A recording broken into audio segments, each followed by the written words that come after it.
Hello, everyone. Hello, book lovers, English and French learners. This video is for you. My name is Lydie, and I'm an English teacher in France. And 2 years ago, I launched Lydie's Book Club, a book club for English learners. I'm now the host of three English book clubs group. So I have one online, two in person based in the southwest region of Bordeaux in France. So one in a little town where I live, and another one in the city of Bordeaux. And I'm also thinking of opening another online book club group for French learners. I've posted a video for French learners recently, and I've attended all other events as well. And I've met people who are interested in having the same concept in French. So if you are interested, make sure to subscribe to my newsletter and answer the survey. So once you subscribe to the newsletter, you will be asked to answer a survey. And in the survey, there is a question about your desire to join a book club in French and to learn French. So click yes. And once I reach around 10, 15 people, I'll get in touch with you and let you know that I'm opening a group. So it will be the same way as I do for English groups, book club groups, I mean. It will be a conversational class, so it's not for beginners, for French learners as beginners, but more for intermediate and advanced speaker of French. So it's a way for you to practice your French rather than really teaching you the basics. You need to be able to know some basics and have an intermediate level in French. So, yeah, that's about it about the French group. So, join the newsletter if you want to join, if you're interested in joining a book club for French speakers and improve your French. I'm going to introduce some French books after the English one in this video, and maybe that might inspire you to start reading French, or or keep on reading French and join the book club.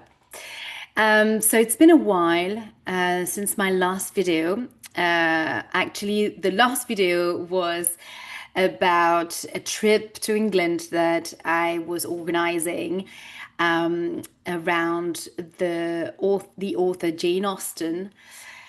And unfortunately, this trip, which was meant to happen at this time, so this week actually, unfortunately, I had to cancel the trip for several logistic reasons and organizational reasons. But it has been a really interesting and very important experience for me to go through and help me to develop further the book club and also understand that certain things have to happen at a certain point. And I guess this trip was a bit soon, and hopefully I'll be able to organize again another trip, or replan this actual trip around Jane Austen, but later and differently as well. But something I will talk more later about, another little trip that I'm planning, a 1 day trip in France. So I'll tell you more about that. But I just wanted to just inform you about, give you some updates about this trip that I advertised on this channel. And hopefully someday it will happen. So if it's a trip that it's something that you would be interested in, make sure you subscribe to the newsletter and you be updated as soon as I plan the next trip.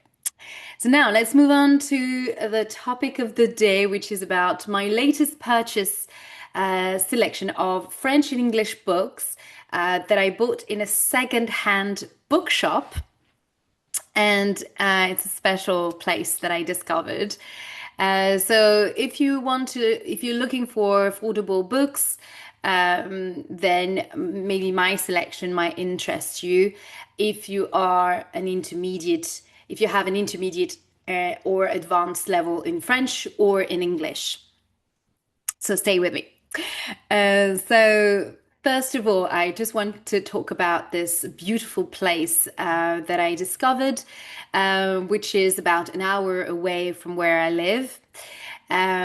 So it was back in February that I went to the little town of Aimé. So it's written Eymet, and it's basically the most British place I've ever known in France. It's actually called the Little England, as I've gathered, and it's a little place located in Dordogne, in the region of Dordogne. Maybe if you're English person, if you're British, you've heard of Dordogne in France. It's full of British people. And it's based in the southwest of France. And yes, this little English town is so basically there are a lot of English people there who opened little shops, and there is this person who opened this bookshop in Aimé. And this bookshop is called Aimer le Livre, which is a play on words that means to love books. And to love, it has the same sound as Aimer, the name of the town. So it's a beautiful play on words, and it shows that at some point the more you practice, and the fact of living in France, or whether you live in the UK, if you're learning, if you want to improve your English, then at some point after many years of living in a place, you start understanding the vocabulary and how you can play with words, and you kind of start mastering the language. And that's really beautiful. They have a Facebook page. I put the link in the description. If you want to visit or know more about this place, this bookshop, and also about Aimé. So the majority of the books are in English in this bookshop, but there is also a little corner in French, for French books. So it was a real heaven for me. And in the end, while I was there, it was my first time visiting the town, and I was blown away because it felt like I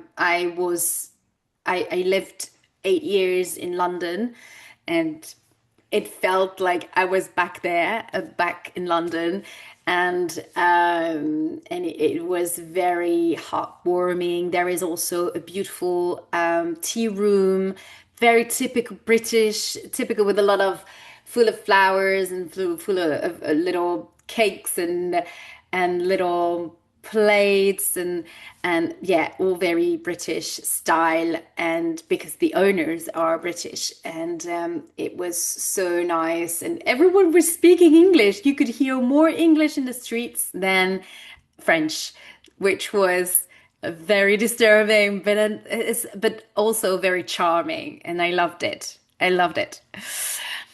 So, first of all, I'm going to talk about those two books in English that I bought, and another book that I bought secondhand, but I didn't buy it in the shop, but because I just wanted to talk about it. And then I bought two other books in French, and I'll introduce them to you. Um, right. So, first of all, I'm going to start with the English books. And of course, I couldn't leave the place without buying something about Jane Austen. And look what I found. This is a book called A Memoir of Jane Austen, and it's written by Jane Austen's nephew. And it was published in 1870. So you've got the case and then the book inside, and I love it. It's a bit, looks quite old, but I love the fact that it's a little bit damaged and there are some stains. But I like it shows that um, that it has a life. The book has a life in itself. So this book was first published in 1870, as I was saying. So more than 50 years after her death. So this edition, this dates from 1989, and this book is often quoted as a reference in Jane Austen's research work or in books about Jane Austen. So it's not really for beginners. As I was saying, my book club is more for people who want to practice and perfect their English or their French. So yeah, it's more. Or if you're a Jane Austen fan, of course, you can buy it just for the sake of it, and maybe later you'll be able to read it. But yeah, more for intermediate, advanced level, even advanced, yeah, because it's 19th century English. Unless you're really motivated and you want to read this the original text and not a translation. So yeah, you'll definitely love it. So I've got this one. Okay, back inside. Now, the second book that I bought is called The Pilgrim's Progress by John Bunyan, which was first published in 1678. I first heard of this book in Little Women by Louisa May Alcott. You probably know about this book, maybe. If not, then I invite you to discover. The book is quite famous and has been adapted in countless of American adaptation. This is the story of the of four sisters who kind of it's a coming of age book, and it's from the American author Louisa May Alcott. And in this book, there is a poem actually in the preface of the book. Where is it? And it's. Oop. And there is also a chapter called, the first chapter is actually called Playing Pilgrims.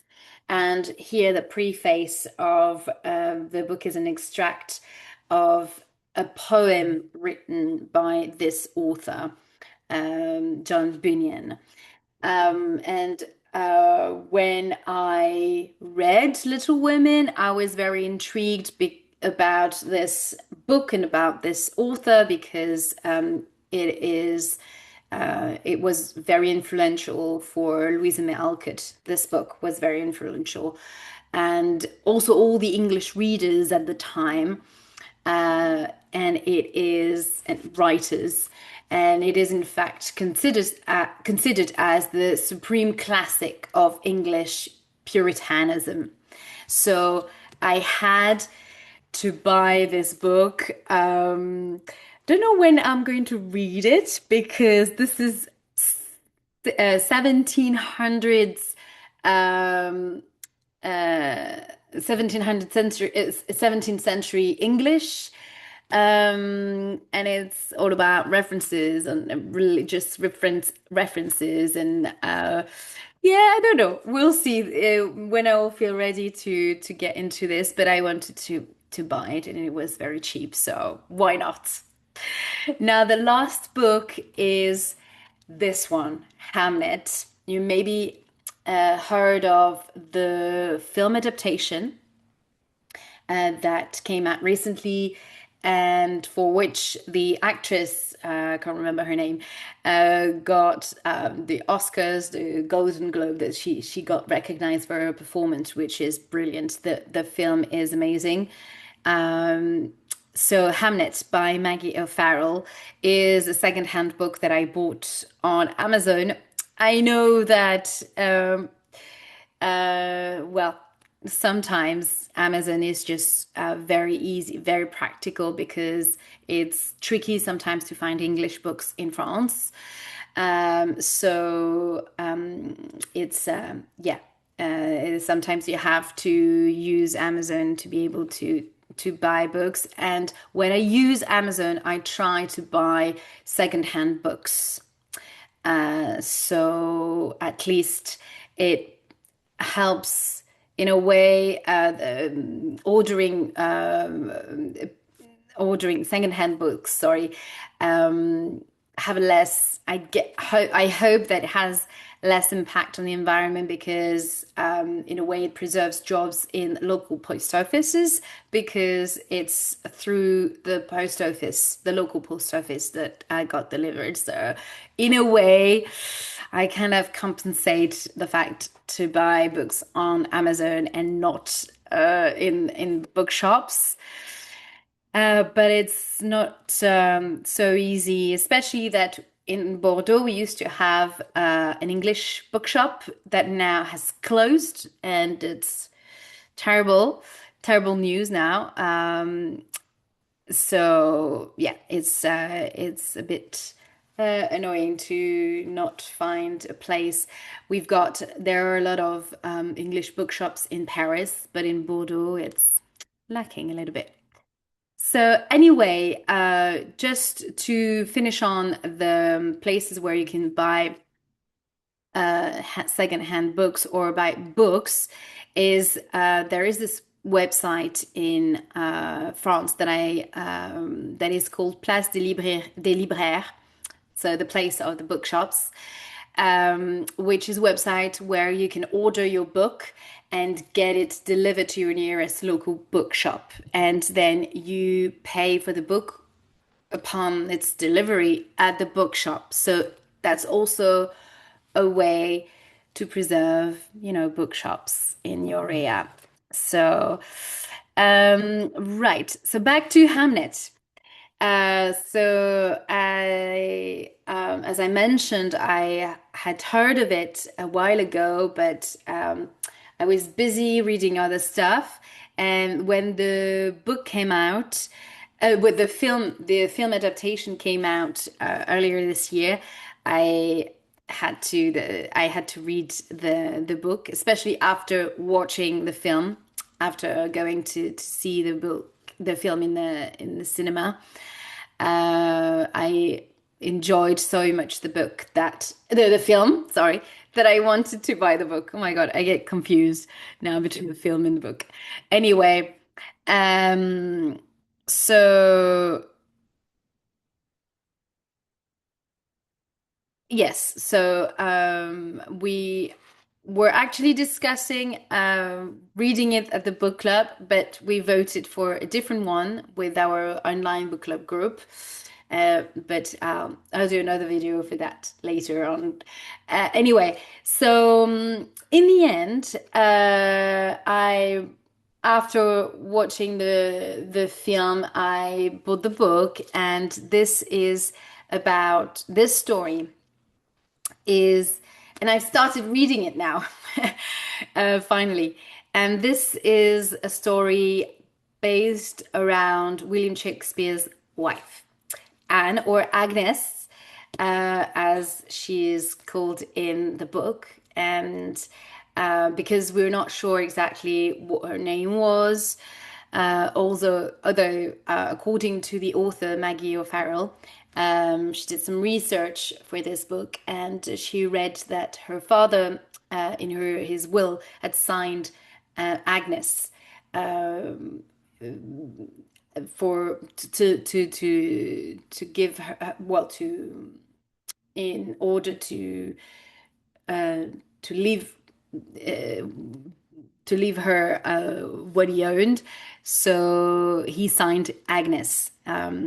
This is the name that he used in his will when he died, before he died, sorry. So that's why Maggie O'Farrell used Agnes as her name in this book. And it's also based around the loss of their son, so William Shakespeare and Agnes's son, Hamlet, which is the inspiration, which is suspected to be the inspiration for the famous play Hamlet. And in at the beginning of the book, we also learn that Hamlet and Hamlet were the same name, similarly to Anne and Agnes.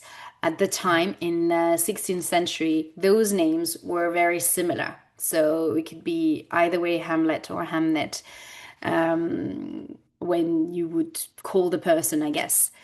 So that's about it. And I'm currently reading it and enjoy it so much because um, although the film was amazing, the book has more depth and more details.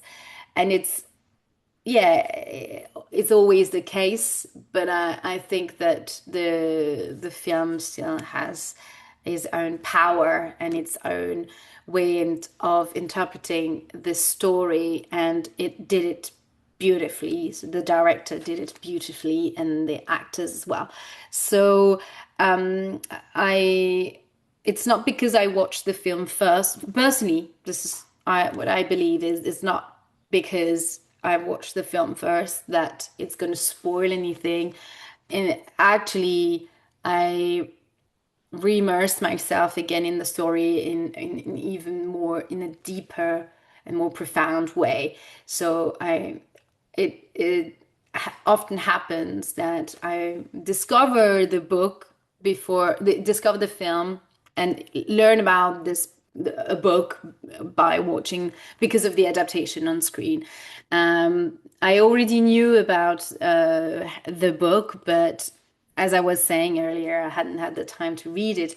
And when I learned that it would be adapted on screen, then was I really need to buy it and finally read it.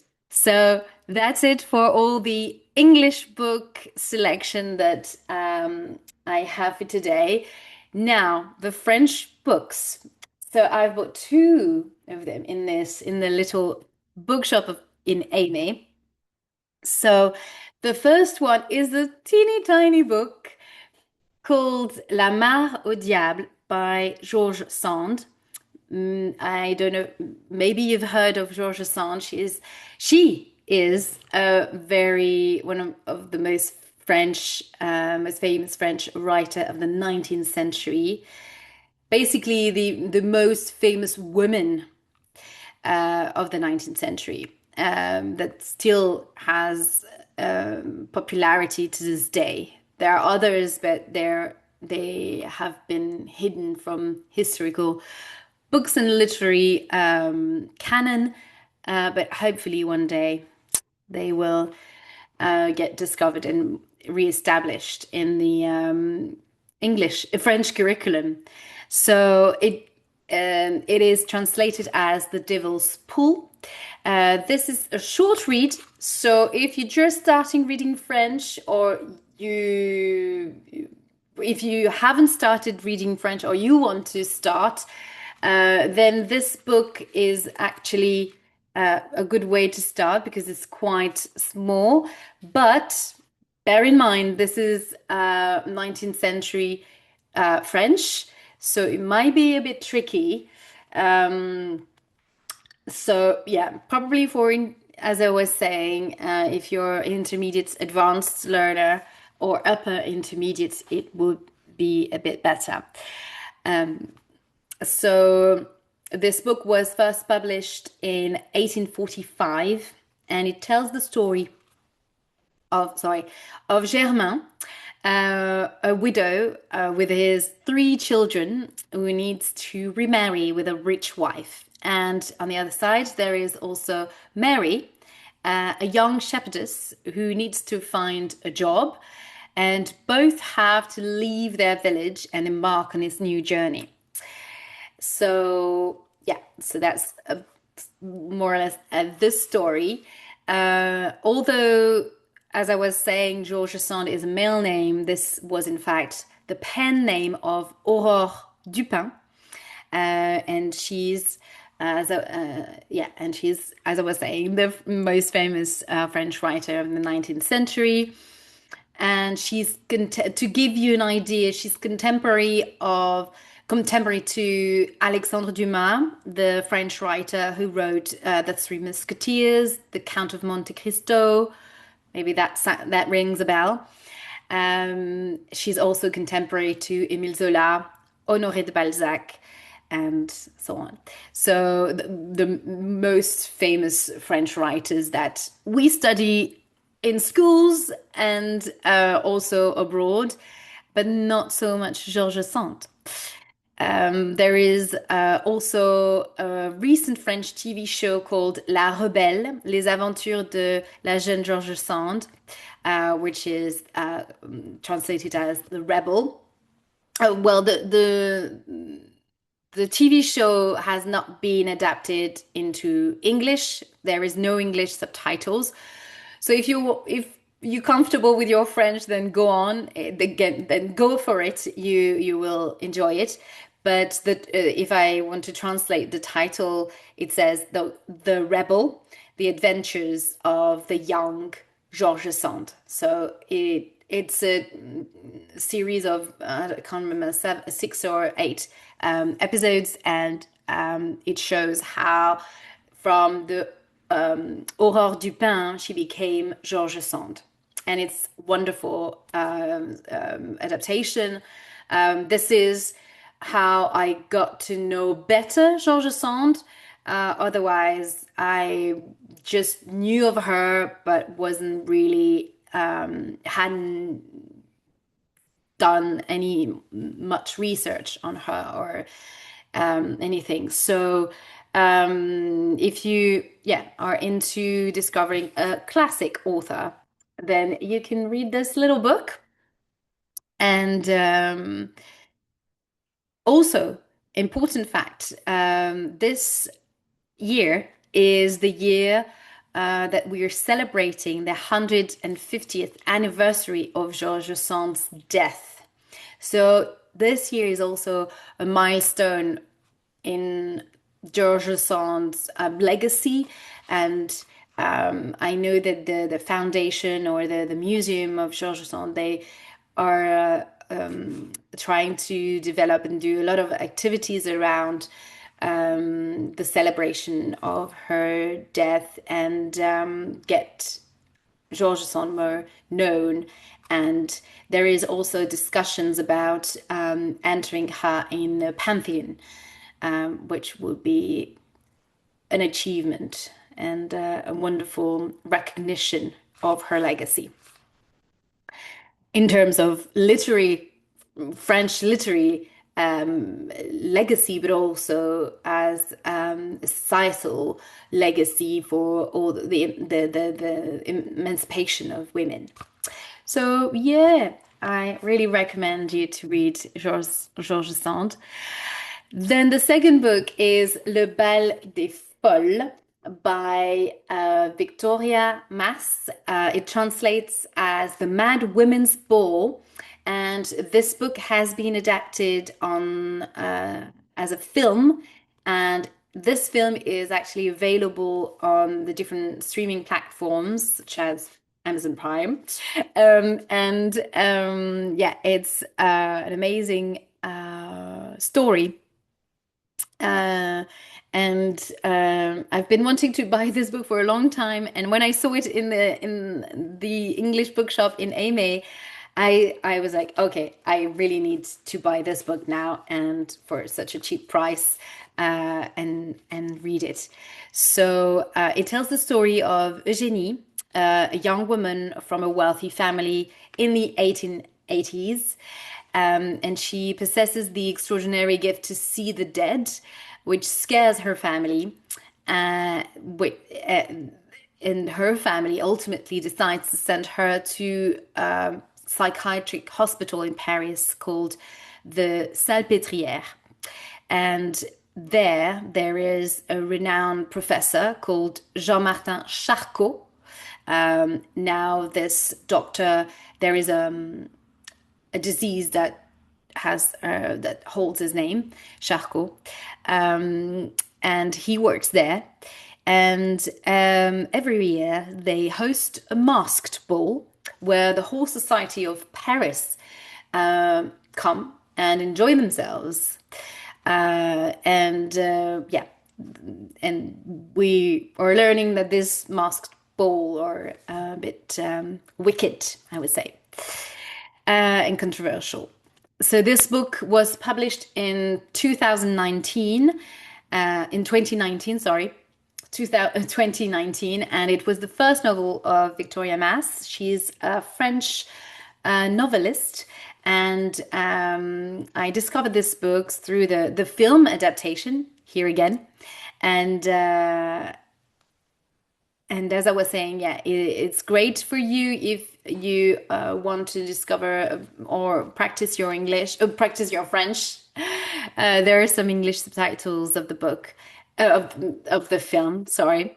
So if you want to improve your French, then I put the link of the trailer in the description of this video. So, or the description of this podcast, if you're listening this on podcast. Uh, so I really encourage you to watch the film or read the book.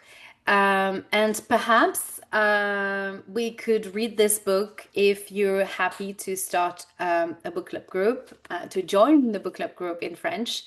I remind you that if you're interested, then you join the newsletter, sorry, and let me know in the survey that you're interested in joining a book club in French.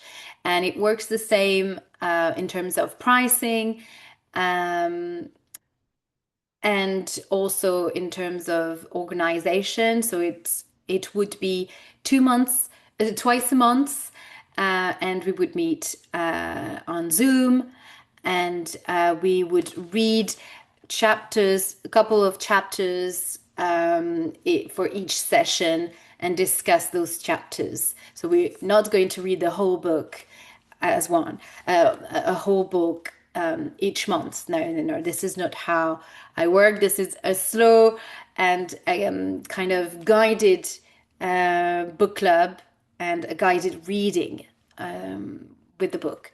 So, right, it's a lot of information. I hope that you enjoyed this video. And if you have any questions, please do write a message, a comment below this video, or send me an email, whatever it's better for you, and I'll be happy to answer you and answer any question that you might have. So thank you so much for listening or watching this podcast, and I wish you a happy reading. Bonne lecture. Bye.